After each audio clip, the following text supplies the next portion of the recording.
नमस्कार बच्चों, कैसे हैं भाई आप सब। आशा करता हूं कि आप सब अच्छे से होंगे, स्वस्थ होंगे, मस्त होंगे और व्यस्त होंगे। और इधर आप लोगों का टेस्ट वगैरह सब कुछ हो चुका है, माइनर टेस्ट वगैरह हो गया है। तो ठीक है, हम लोग बात करते हैं आगे की। और इम्यूनिटी से रिलेटेड एक छोटा सा टॉपिक बच रहा है, उसे हम लोग डिस्कस कर लेते हैं, फिर आगे हम लोग बढ़ेंगे। ठीक है ना। तो वो टॉपिक क्या है उसकी बात करेंगे हम लोग। तो वो है अंग प्रत्यारोपण। अंग प्रत्यारोपण या इसे को कहा जाता है ऑर्गन ट्रांसप्लांट।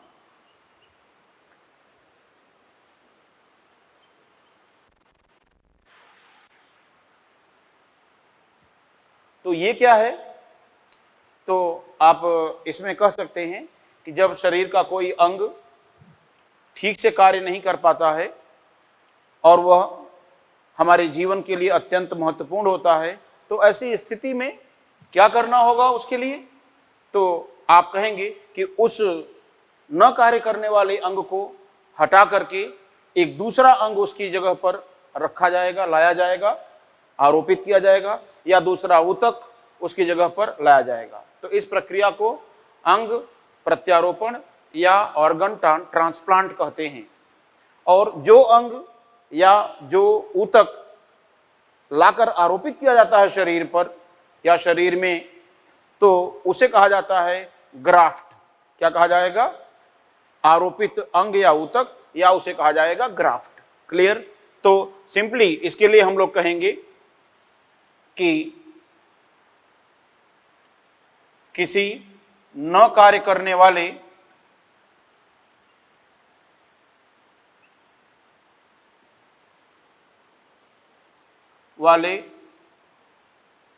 या क्षतिग्रस्त अंग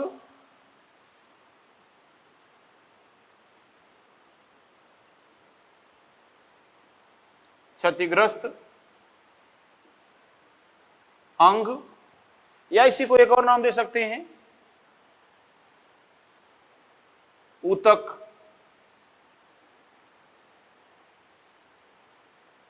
को सही अंग या ऊतक के द्वारा सही या क्रियात्मक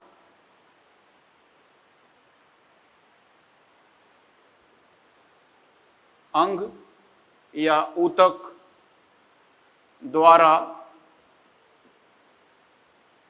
प्रतिस्थापित किया जाना।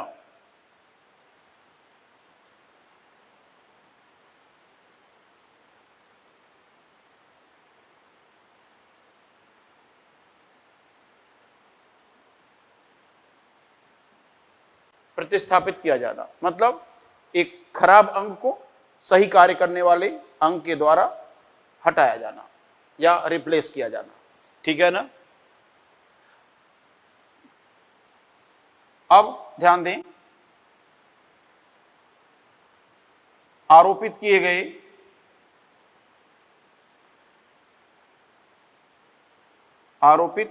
गए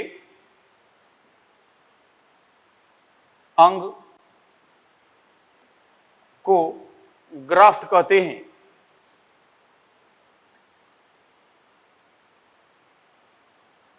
कहते हैं।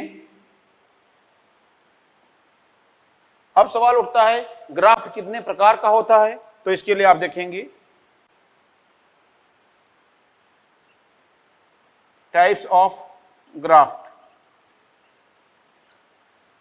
ग्राफ्ट कई प्रकार के होते हैं बच्चों, जैसे यहां पर आप देखिए ऑटोग्राफ्ट, आइसोग्राफ्ट, एलोग्राफ्ट, जीनोग्राफ्ट, इस तरह से। तो यहां पर आप देखेंगे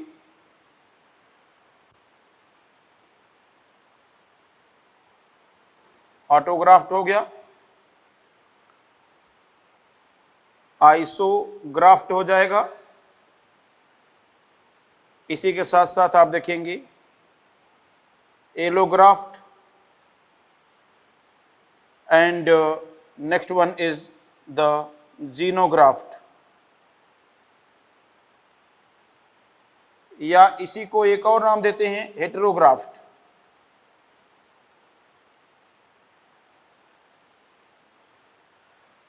सवाल उठता है कि ये सब क्या है, तो आप कहेंगे कि जैसे मान लीजिए हमारा यहाँ पर त्वचा किसी कारण से जल गई, तो यहाँ जले हुए भाग या जले हुए ऊतक की जगह पर शरीर के किसी अन्य भाग से ऊतक को लेकर के यहाँ पर आरोपित कर दिया जाए, तो अपना ही ऊतक अपने शरीर पर आरोपित किया जाएगा, तो इसे कहा जाता है ऑटोग्राफ्ट या स्वयं का ग्राफ्ट। ठीक है ना, तो आप लिखेंगे स्वयं के शरीर से लिया गया ग्राफ्ट।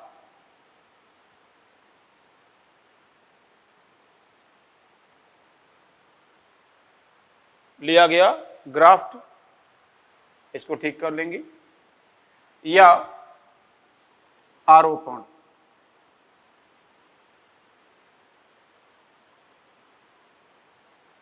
ये हो जाएगा ऑटोग्राफ्ट। अब आइसोग्राफ्ट की बात करेंगे। अच्छा, एक चीज और है, ध्यान दें,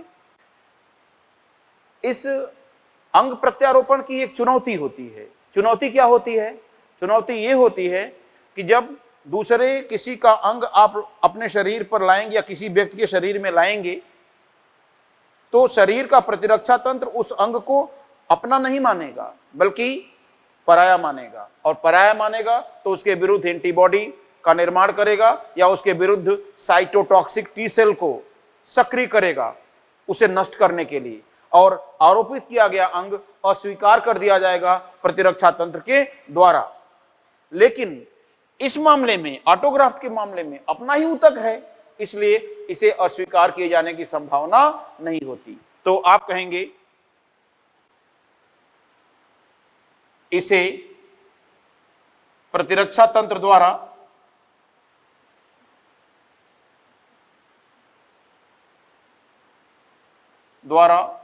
अस्वीकार नहीं किया जाता।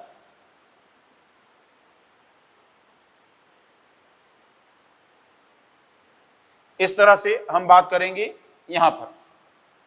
अब इसके बाद में हम लोग देखें आइसोग्राफ्ट की कहानी। तो आइसोग्राफ्ट में यहां पर आप कहेंगे कि किसी समयुग्मजीय जुड़वा या यमज अर्थात मोनोजाइगोटिक ट्विन के शरीर से प्राप्त किया जाने वाला आरोपण। समझ रहे हैं ना? तो किसी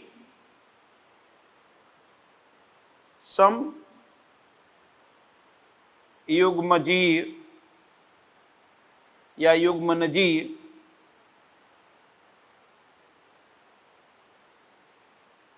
यमज अर्थात मोनोजाइगोटिक ट्विन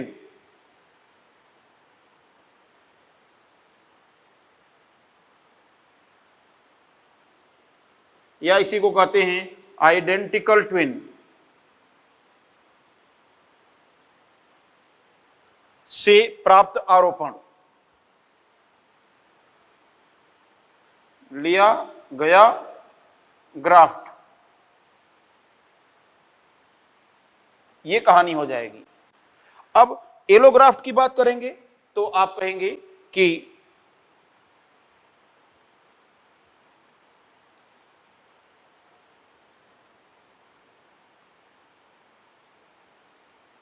समान जाति के सदस्य से लिया गया आरोपण,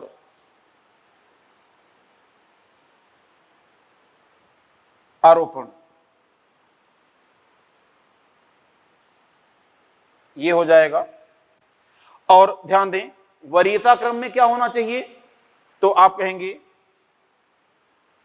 यह वरीयता क्रम में होना चाहिए।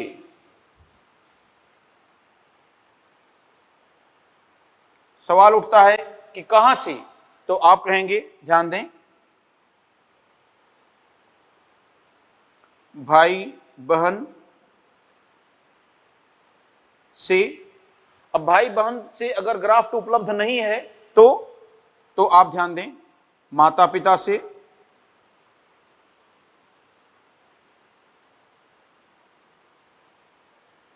या अगर इनसे भी नहीं उपलब्ध है तो अन्य सगे संबंधियों से,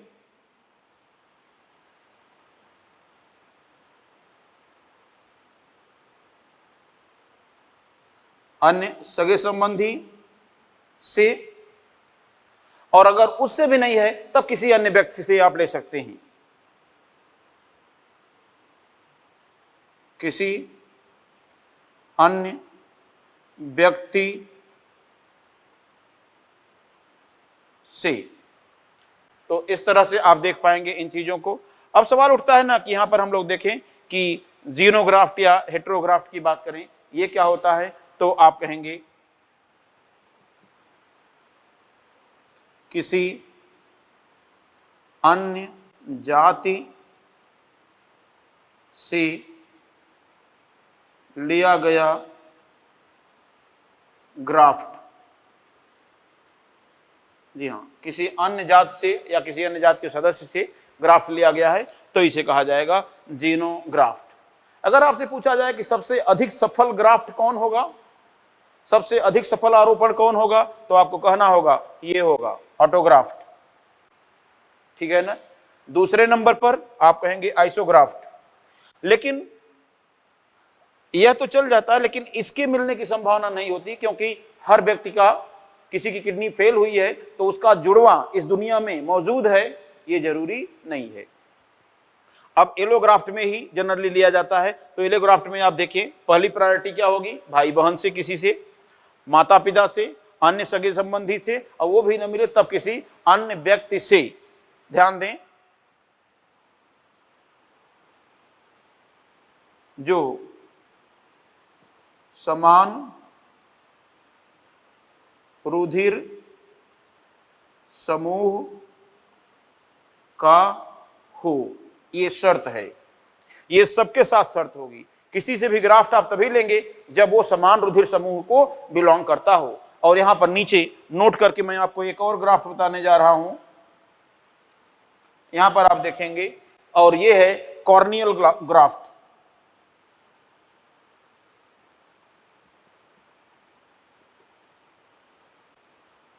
या कॉर्निया।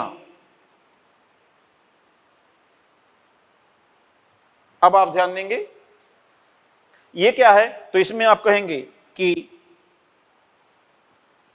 इसमें रुधिर नलिकाएं नहीं होती हैं, अतः एंटीजन एंटीबॉडी अंतरक्रिया की संभावना नहीं रहती, इसीलिए सबसे सफलतापूर्वक इसका आरोपण किया जा सकता है। तो आप देखेंगे इसका आरोपण सर्वाधिक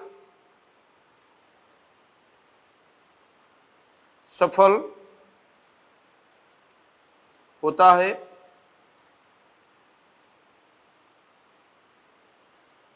समझ रहे हैं ना, सर्वाधिक सफल होता है। और यहां पर आप कहेंगे, ध्यान दीजिएगा, क्यों होता है, तो आप कहेंगे क्योंकि इसमें, बोलिए क्या नहीं रहता, तो आप कहेंगे कि क्योंकि इसमें रुधिर वाहिकाएं या ब्लड वेसल्स नहीं होती हैं।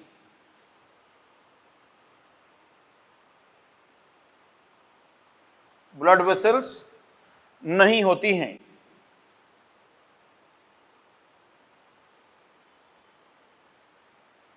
अतः एंटीजन एंटीबॉडी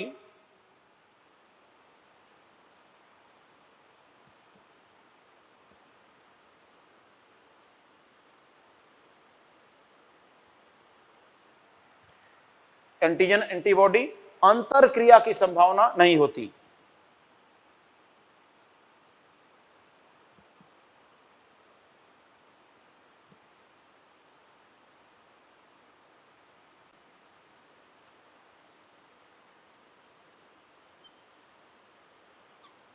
संभावना नहीं होती।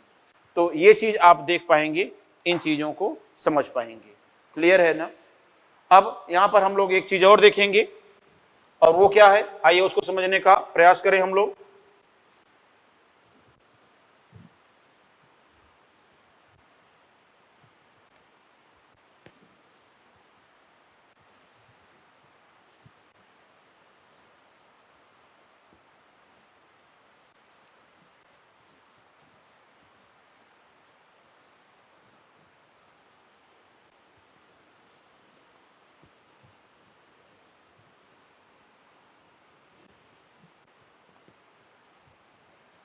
जी हाँ, ध्यान दें, अंग प्रत्यारोपण की चुनौतियां।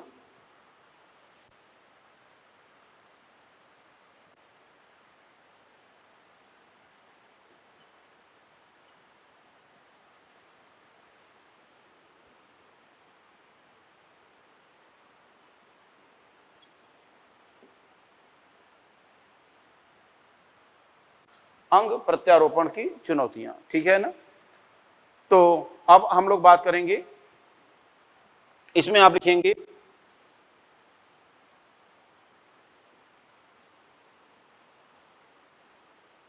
आरोपित किए गए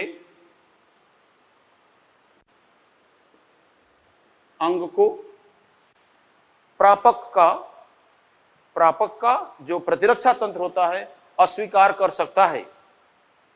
अंग को प्रापक के इम्यून सिस्टम की मुख्यतः टी लिम्फोसाइट के द्वारा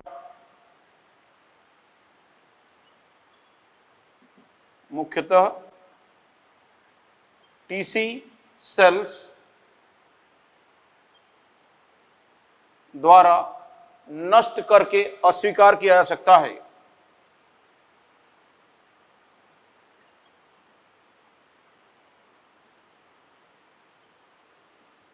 अस्वीकार किया जा सकता है।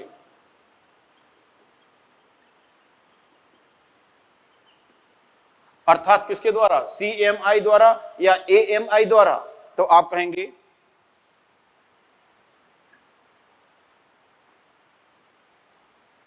अर्थात CMI के द्वारा असुमेलित अंग को अस्वीकार किया जाता है। असुमेलित अंग को अस्वीकार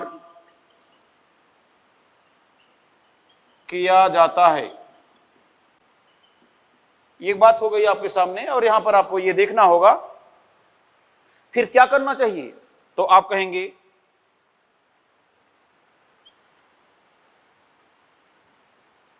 अतः प्रापक को प्रतिरक्षा मंदक औषधियों का प्रयोग जीवन भर करना पड़ता है। अतः इस अस्वीकार्यता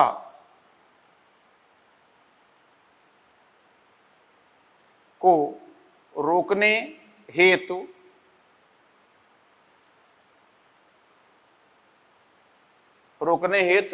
प्रापक को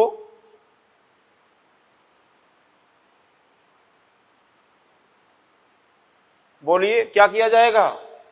तो आप कहेंगे, यहां पर ध्यान दें, स्वीकारता को रोकने हेतु प्रापक को जीवन भर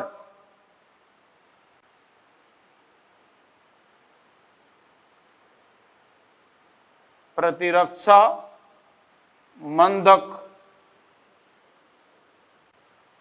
औषधियों का उपयोग करना पड़ता है।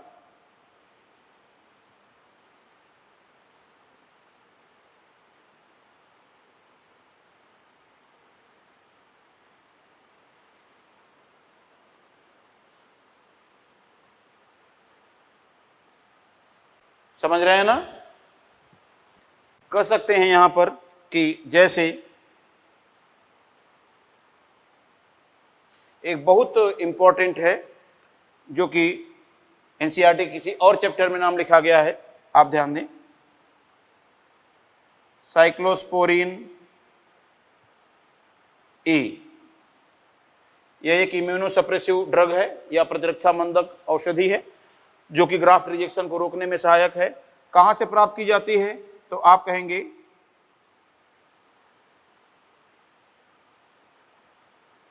यहां मैं थोड़ा सा बड़ा लिख दूं इसको, ट्राइकोडर्मा पॉलीस्पोरम से प्राप्त की जाती है।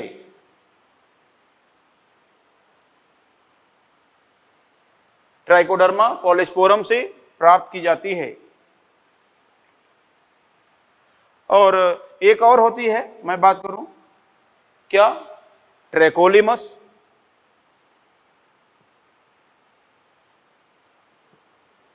ट्रैकोलिमस, इसी के साथ एक और होती है साइक्लोस्पोरिन। ये साइक्लोस्पोरिन ए अलग है, साइक्लोस्पोरिन अलग है, समझ रहे हैं? ये दोनों अलग अलग हैं। जैसे मैं बात करूं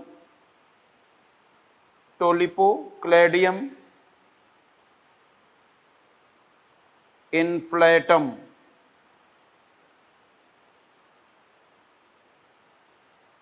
से प्राप्त, लेकिन ये नहीं पूछा जाएगा आपसे, ये नहीं पूछा जाएगा। जब भी पूछा जाएगा अगर यहां से, तो ये पूछा जाएगा। और इस चीज को आप जरूर याद रखें कि साइक्लोस्पोरिन ए कहां से प्राप्त की जाती है। इसी के साथ साथ आप देखेंगे कॉर्टिसोल का भी उपयोग प्रतिरक्षा मंदक औषधि के रूप में किया जा सकता है। कॉर्टिसोल जानते हैं ना, क्या है ये? ए ग्लूकोकॉर्टिकोइड।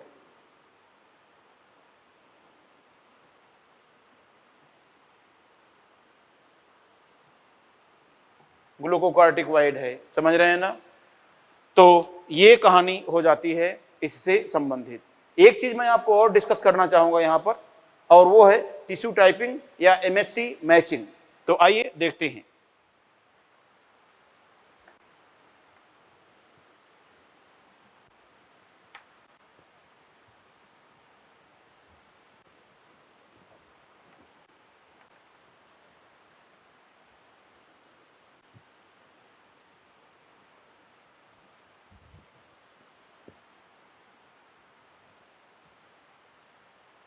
जी हाँ, हम लोग बात करेंगे यहां पर, देखें कि टिश्यू टाइपिंग या MHC matching,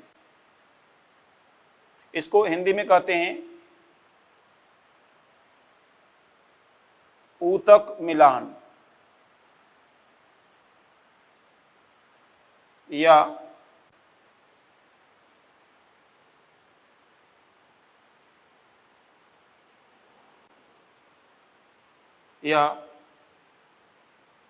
MHC oblique HLA matching. अब आपके सामने एक प्रॉब्लम आ रही होगी कि MHC या HLA ये होता क्या है? तो आप कहेंगे कि ये क्या है। इसके लिए आप देखेंगे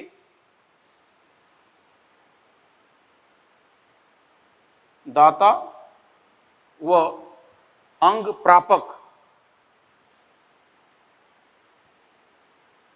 प्रापक के MHC या HLA, MHC एंटीजेंस का मिलान किए जाने की प्रक्रिया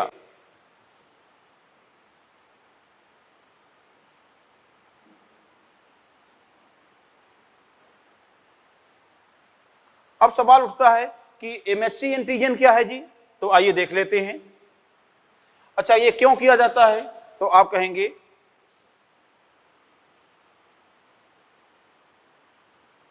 जिससे ग्राफ्ट रिजेक्शन की संभावना को कम किया जा सके।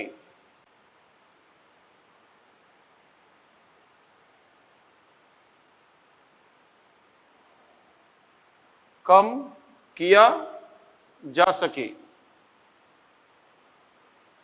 ये कहानी होगी। अब सवाल उठता है कि एमएचसी एंटीजन होता क्या है, आइए देखते हैं। एमएचसी एंटीजन, इसका पूरा नाम है बच्चों मेजर हिस्टोकम्पैटिबिलिटी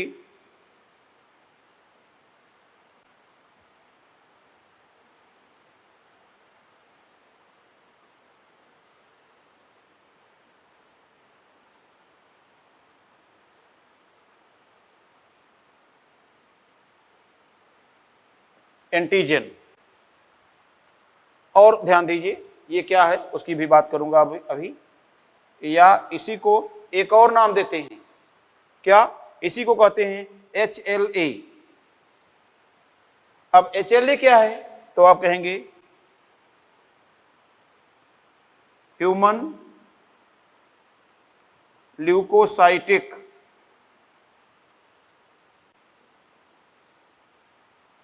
एंटीजेंस।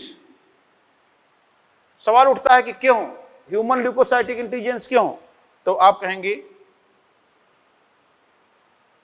क्योंकि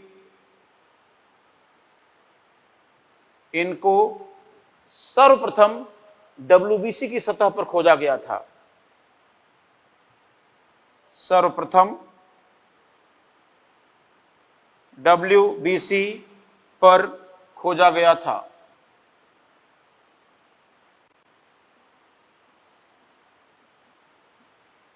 ये कहानी हो जाएगी, समझ रहे हैं ना। अब यहां पर हम लोग देखें क्या कहानी होगी, तो इसको आप समझें। तो अब ये MHC या HLA क्या होते हैं, तो इसके लिए हमें देखना होगा कि यह हमारी शरीर कोशिकाओं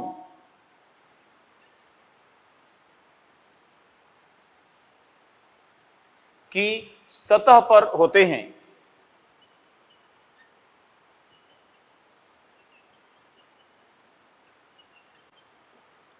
सतह पर होते हैं, ध्यान दें RBC को छोड़कर, अर्थात RBC पर अनुपस्थित।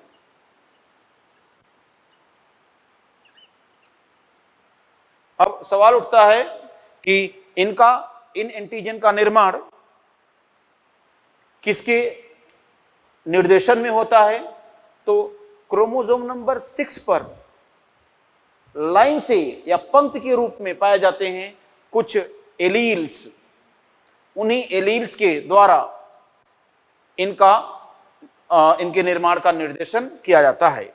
तो आप कहेंगे कि इन प्रतिजनों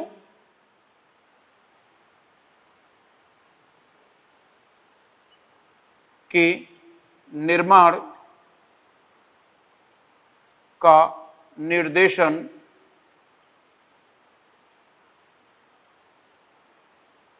कहां से, तो आप कहेंगे 6वें गुणसूत्र पर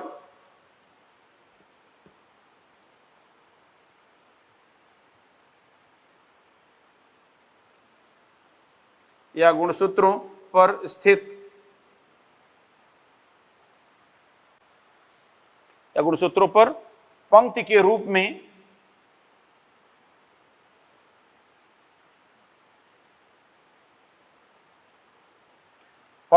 में स्थित MHC एलील्स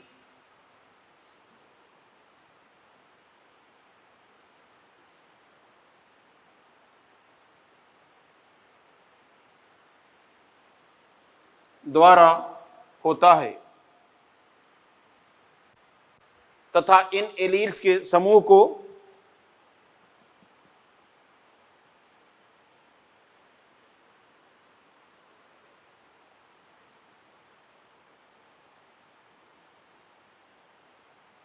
समूह या पंक्ति को या पंक्तियों को क्या कहते हैं? हैप्लोटाइप कहते हैं।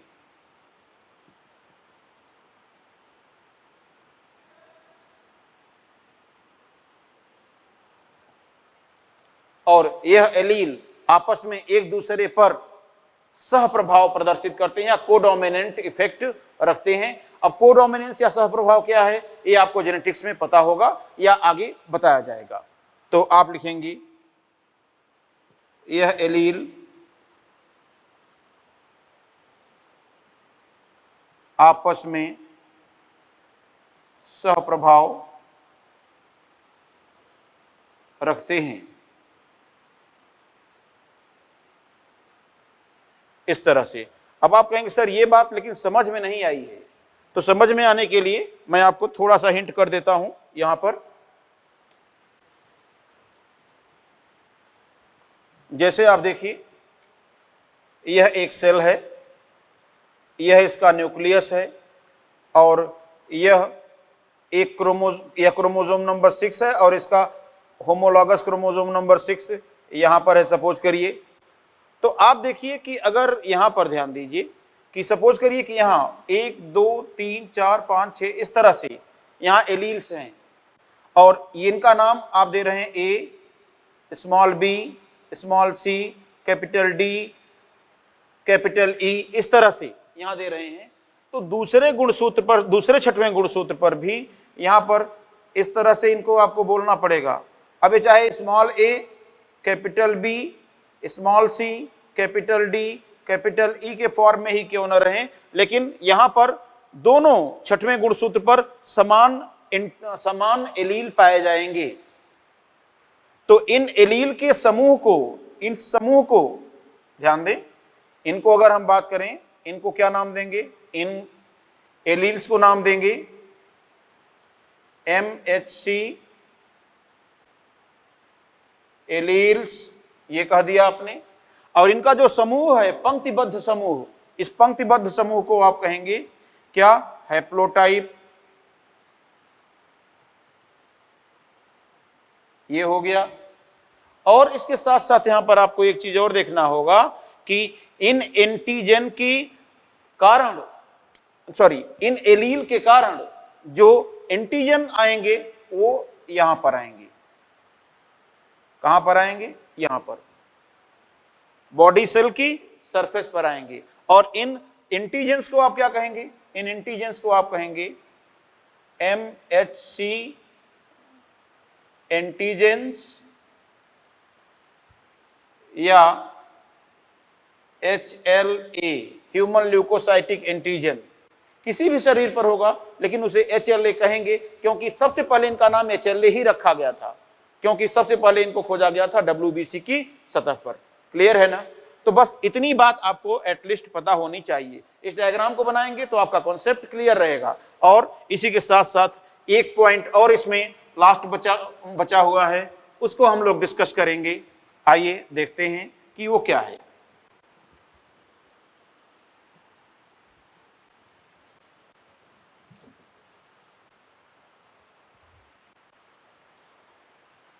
जी हाँ बच्चों, हम लोग देखेंगे टाइप्स ऑफ MHC। तो आप देखेंगे MHC एंटीजेंस, तो आप कहेंगे यहां पर टाइप्स ऑफ MHC एंटीजेंस।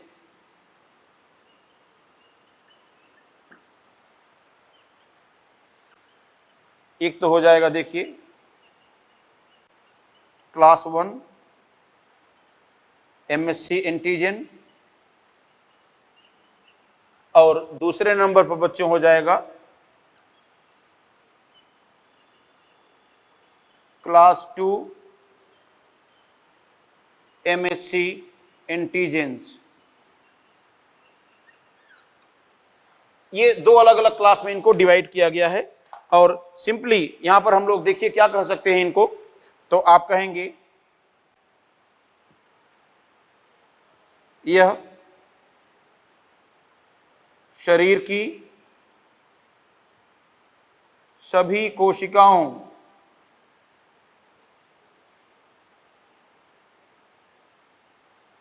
की सतह पर होते हैं।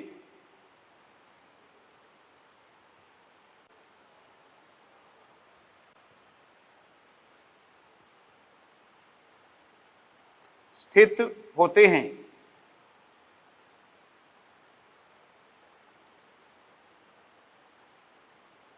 लेकिन याद रहे अपवाद, तो आप कहेंगे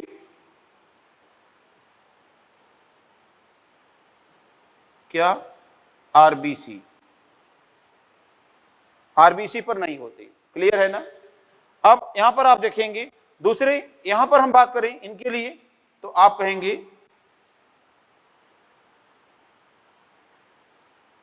यह केवल एपीसी, ध्यान दें एपीसीज। अब एपीसी का फुल फॉर्म आपको मैंने बताया है कभी, एंटीजन प्रेजेंटिंग सेल, और ध्यान दें इनमें आती हैं दो, कौन, मैक्रोफेजेस व बी सेल्स, समझ रहे हैं ना, बी सेल्स, तथा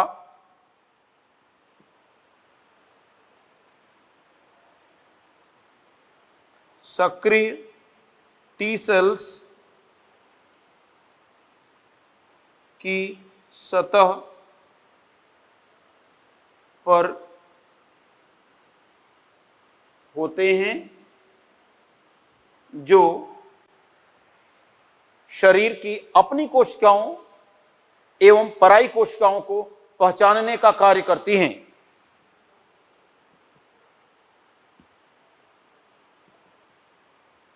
शरीर में अपनी व पराई कोशिकाओं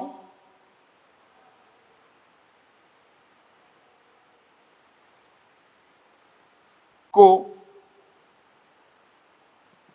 पहचानती हैं। समझ रहे हैं ना।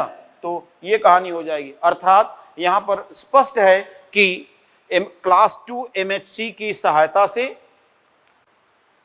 कोशिकाओं के ऊपर उपस्थित क्लास 1 एमएचसी को पहचाना जाता है, जिससे ये निर्धारित किया जाता है कि कोई भी कोशिका शरीर की अपनी सेल है या शरीर की दूसरी सेल है, किसी दूसरे शरीर की कोशिका है। समझ रहे हैं ना। तो ये कहानी हो जाएगी। ये महत्व होता है एमएचसी क्लास 1 एंटीजन और एमएचसी क्लास 2 एंटीजन का। तो आई होप कि मैंने बहुत सारी बातों को आपको बता दिया है, काम भर की चीजें यहाँ पर हो गई हैं। तो यहाँ पर चीजें कंप्लीट होती हैं बच्चों, और इसके आगे की जो बातें होंगी अगले क्लास में हम लोग डिस्कस करेंगे उसे, और अगले क्लास में हम लोग माइनर 3 का जो सिलेबस होगा उसे स्टार्ट, नेक्स्ट माइनर का जो सिलेबस होगा उसे हम लोग स्टार्ट करेंगे। और तब तक के लिए फिर वही बात, दीजिए मुझे इजाज़त, ताकि मैं फिर से आपसे एक बार मिल पाऊँ अगली क्लास में। Thank you. जय हिंद, जय CLC।